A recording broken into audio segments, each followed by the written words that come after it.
रहे हमारी पार्टी के संघर्ष को, याद रहे हमारे नेताओं की कुर्बानी, याद रहे आज़ादी की लड़ाई, याद रहे कि किस तरह से अंग्रेजों की गुलामी से पीछा छुटा करके और हमारे नेताओं ने संघर्ष किया। आज छोटी सी कोई बात हो जाए बोलने में अल्लाह अल्लाह मार तो कोई सुने को नहीं, मार तो कोई मानने को नहीं, और पक्ष आ गए और विपक्ष आ गए। आप सोचो अंग्रेजों के राज में कहते हैं कि कदे दिन छिपतों को नहीं, सूरज नहीं डूबता नहीं था, यानी दर दर धरती पर उनका राज था। और उनके खिलाफ आजादी की लड़ाई किसने लड़ी? कांग्रेस पार्टी। कांग्रेस पार्टी के नेताओं महात्मा गांधी जी ने अहिंसात्मक तरीके से, वो किसी भी तरह के वार करते थे, लाठी से, गोली से, जेलों में डालने का काम, लेकिन पूर्व प्रधान श्री रामजी मेघवाल साहब आगे आ जाओ। आप लोग सोचो कैसी परिस्थितियां थी, उन परिस्थितियों के अंदर किस तरह का संघर्ष महात्मा गांधी जी के नेतृत्व में पूरे देश में किया गया, और उस संघर्ष को अलग अलग समय में अलग अलग रूप दिए गए। असहयोग आंदोलन, अविनावती आंदोलन, भारत छोड़ो आंदोलन, और इस तरह के आंदोलनों के माध्यम से देश में जागृति फैलाने का काम भी करना था, अंग्रेजों के खिलाफ संघर्ष करने का काम भी करना था, और हमें अपने पैरों पर खड़ा होने का काम भी करना था। क्योंकि अंग्रेजों ने हमारी अर्थव्यवस्था को इतना कमजोर कर दिया कि यदि सुई भी बन करके आती थी तो वो लंदन से बन करके आती। इसलिए हमें अपने पैरों पर खड़ा होना था। हमें अपने पैरों पर खड़ा होने के लिए लघु उद्योग को बढ़ावा देने का काम महात्मा गांधी जी ने और कांग्रेस ने किया। खादी का कपड़ा और छोटी छोटी जरूरत की चीजें तैयार की ताकि हम लोग अंग्रेजों पर निर्भर न रह सके, हम लोग आत्मनिर्भर बने। और हमारे जो आजादी के दीवाने थे सरदार भगत सिंह, उनको किस तरह से फांसी पर लटकाने का काम भी उन्होंने किया, लेकिन फिर भी देश की जनता, देश का आवाम, कांग्रेस के नेता कभी डिगे नहीं, और हर तरह का बड़े पैमाने पर प्रयास है उस टाइम किया गया। आप सोचो कि यदि छोटी सी बात को लेकर के यदि सोच लेते हैं महिलाओं की लड़ाई लड़ी थी, आंकर तो सारों की आपने उनकी है ही को नहीं, तो क्या आज हम लोग आजाद होते? नहीं होते। इसलिए उस समय के उन क्षणों को याद करते हुए आज भी हम लोगों को संघर्ष करने की जरूरत है। आज जो देश का माहौल बनाया जा रहा है, धर्मों के आधार पर हमें तोड़ने का काम किया जा रहा है, कैसे कैसे शब्दों का इस्तेमाल वो लोग करते, तिजारा में, चुनाव में, सरेआम, जिसमें उत्तर प्रदेश के मुख्यमंत्री बैठे, अलवर के सांसद बैठे, मस्जिदों के बारे में, गुरुद्वारों के बारे में आपत्तिजनक शब्द कहे जा रहे हैं हम लोगों को आपस में तोड़ने के लिए। उस समय में जब आजादी की लड़ाई लड़ी जा रही थी तब भी जब इस देश को तोड़ने वाली जो ताकतें थी उनका मुंह तोड़ जवाब इस देश के लोगों ने दिया है और आज उसकी दोबारा जरूरत है। आज दोबारा हम लोगों को अपने पैरों पर खड़े होने की, दोबारा इस तरह की सांप्रदायिक ताकतों को जवाब देने की आज जरूरत है। आज देश का संविधान खतरे में, संवैधानिक संस्थाओं का किस तरह से गलत इस्तेमाल किया जा रहा है। जहां भी चुनाव आते वहां सीबीआई, ईडी, इनकम टैक्स आदि जो देश की संस्थाएं, उन संस्थाओं को भेज करके डिस्टर्ब करने का काम किया जा रहा है। इसलिए आज हम लोगों की जो कांग्रेस पार्टी के कार्यकर्ता हैं, जो कांग्रेस पार्टी को चलाने वाले लोग हैं, जो कांग्रेस पार्टी में आस्था रखने वाले लोग हैं, हम सब की जिम्मेदारी बनती है कि हम लोग आज इस तरह की जो सांप्रदायिक ताकतें हैं, सामाजिक सौहार्द को बिगाड़ने वाली ताकतें हैं, सांप्रदायिक सौहार्द को बिगाड़ने वाली ताकतें हैं और संवैधानिक संस्थाओं को खत्म करने वाली, कमजोर करने वाली जो ताकतें हैं, उनका मुंह तोड़ जवाब देने की आज जरूरत है। और उनका मुंह तोड़ जवाब सिर्फ कांग्रेस पार्टी दे सकती है। आज तो हो सकता है किसी के समझ में आए या नहीं आए, आज तो उनको हिंदू मुसलमान का नारा, सांप्रदायिकता का नारा हो सकता है कि मन को भाए, लेकिन आने वाली पीढ़ियों के लिए, देश के लिए बहुत बड़ा नुकसान है और इसकी तरफ हम सब लोगों को ध्यान देने की जरूरत है।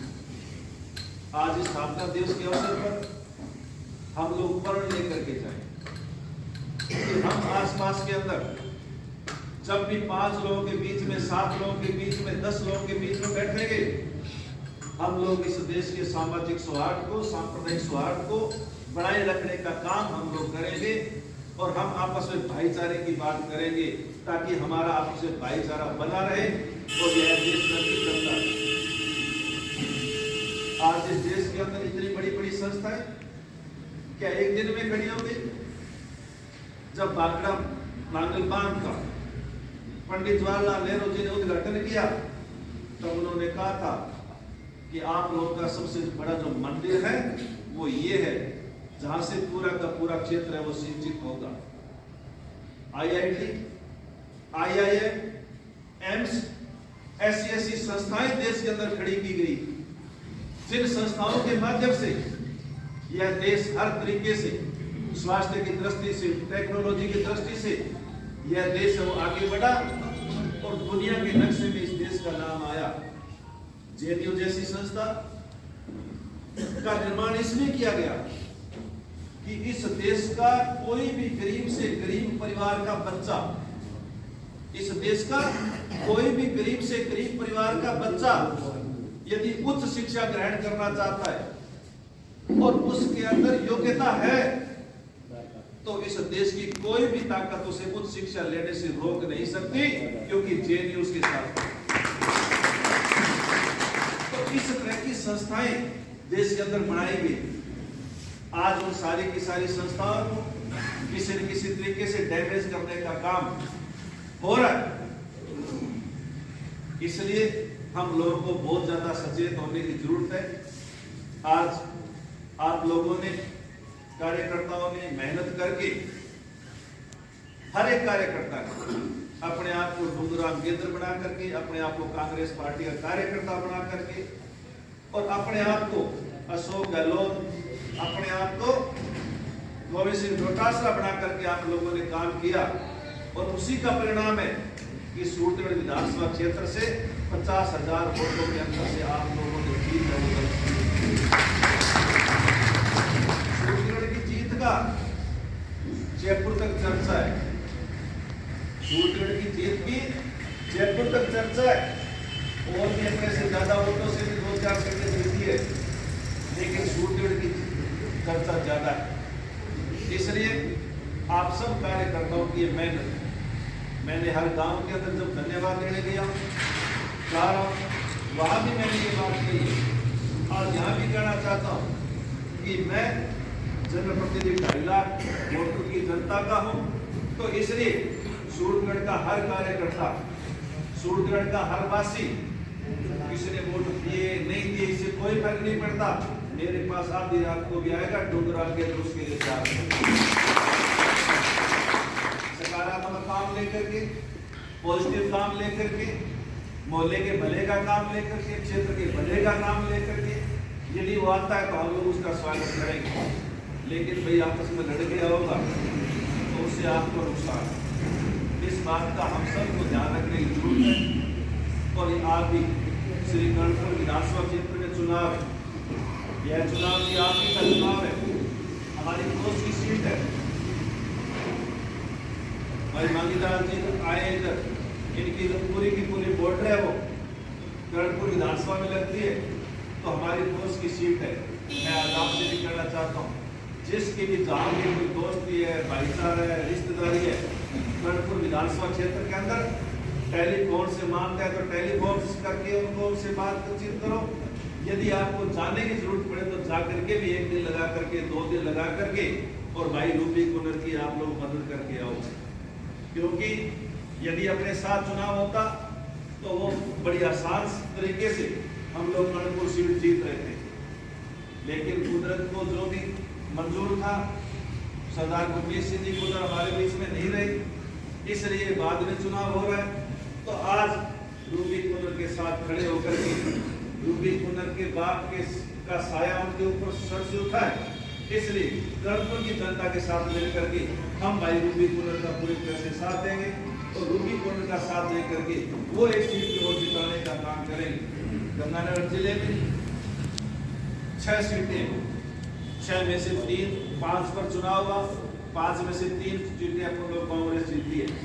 हनुमानगढ़ जिले में 5 सीटें, 5 पर चुनाव हुआ, 5 में से 3 जीते। यदि दोनों जिलों के अंदर 10 सीटों पर चुनाव हुआ है और 10 में से 6 सीटें कांग्रेस जीती है, 3 सीटें बीजेपी जीती है, 1 सीट निर्दलीय जीत करके आए। तो कांग्रेस बीजेपी 3 सीटें जीती है, हम 6 जीते, हम उनसे जस्ट डबल जीते। इसी तरह से गंगानगर से लेकर के चूरू, हनुमानगढ़ से लेकर के चूरू से लेकर के सीकर, झुंझुनू, ये सारी की सारी जो बेल्ट है, यहाँ के कार्यकर्ताओं ने इसी तरह से बहुत अच्छा रिजल्ट दिया है। लेकिन और कोई दूसरे क्षेत्र के अंदर ऐसी थोड़ी सी कमियां मैनेजमेंट की रही है, जिसकी वजह से हम लोग वहां चुनाव लूज किए हैं। लेकिन ये जो क्षेत्र है वो आज भी कांग्रेस का कल भी मजबूत था, आज भी मजबूत है और आगे भी मजबूत रहेगा। जैसे राजाराम जी ने कहा, आने वाला 1.5 साल चुनावों का साल। अभी लोकसभा के चुनाव अप्रैल मई में लोकसभा के चुनाव ड्यू है, उसके बाद नवंबर में नगरपालिका चुनाव है, फिर जनवरी फरवरी में पंचायत के चुनाव है और फिर अगस्त में बचे हुए नगरपालिकाओं के चुनाव है। तो राजस्थान के अंदर अगला जो 1.5 साल है वो चुनावों का ही है। इसलिए हमें हर चुनाव के अंदर हम लोगों को अपने आप को एक नंबर पर रख करके और देश की जो ये सांप्रदायिक ताकतें हैं उनको चुनौती देने का काम हम लोगों को करना है और उनको कमजोर करने का काम हमें करना है, ताकि वो जो सर उठा रही ऐसी ताकतें हैं उनका सर कुचला जा सके और हम सब लोगों को मिलकर के ऐसी यानी एक बहुत बड़ा भाईचारे की मिसाल है वो राजस्थान के अंदर कायम होनी है, जिसकी शुरुआत हमें अपने परिवार से, अपने घर से करनी है, अपने कार्यकर्ताओं के माध्यम से करनी है। तो इसकी शुरुआत करके आप लोग आगे बढ़ने का काम करेंगे। आज थोड़े से मैसेज पर, हालांकि एक कार्यक्रम कल ही तय हुआ था, क्योंकि बहुत सारे कार्यकर्ता कहेंगे साहब हमें समाचार नहीं मिला, हमें कहा नहीं गया, क्योंकि आज का मेरे सारे के सारे कार्यक्रम कर्णपुर विधानसभा में लगे हुए थे। लेकिन फिर कल मैसेज आया कि आप लोगों को ये स्थापना दिवस में कार्यक्रम करना है, इसलिए कल अचानक ये प्रोग्राम रखा। आप लोग ज्यादा से ज्यादा तादाद में पहुंचे और इसी तरह से मेरा निवेदन है, हम छोटी छोटी बात के लिए मैंने फोन करो, मैंने बुलाया को नहीं, मैंने अटैक कौन बिठाया, मैंने भट्टो कौन बिठाया, आप बातों हो जाओ दूर है और आपके वास्ते बहुत बड़ी लड़ाई है, बहुत बड़ा संघर्ष है। उसके लिए हम लोगों को तैयार होकर के और अपने आप को बहुत मजबूत तरीके से तैयार करके और इस कांग्रेस को मजबूत करने का काम हम सब लोगों को करना है। आप लोगों का पूरी तरह से हर क्षेत्र के अंदर आप लोग यहाँ जब भी आओगे आप लोगों को पूरी तरह से मान सम्मान मिलेगा, आप लोगों की बात वो सुनी जाएगी और आप हर एक कार्यकर्ता की बात सुन करके जो भी हमारा लायक होगा उसको पास करने का काम हम लोग करेंगे। लेकिन पार्टी को, संगठन को मजबूत करने का काम करने की जिम्मेदारी हम सब की है। आज थोड़े से समय के मैसेज पर आप ज्यादा से ज्यादा आए हैं, इसके लिए आप लोगों का बहुत बहुत धन्यवाद करते हुए, पत्रकार बंधुओं का भी धन्यवाद करते हुए कि आप लोगों ने भी पूरा का पूरा समय दिया है। आज कांग्रेस पार्टी स्थापना दिवस पर आप लोगों को लग लग बधाइयां देते हुए, लग लग शुभकामनाएं देते हुए आप लोग इसी तरह से पार्टी की मूवमेंट को बहुत मजबूती के साथ और तेजी से आगे बढ़ाते रहेंगे। बहुत बहुत धन्यवाद। जय हिंद।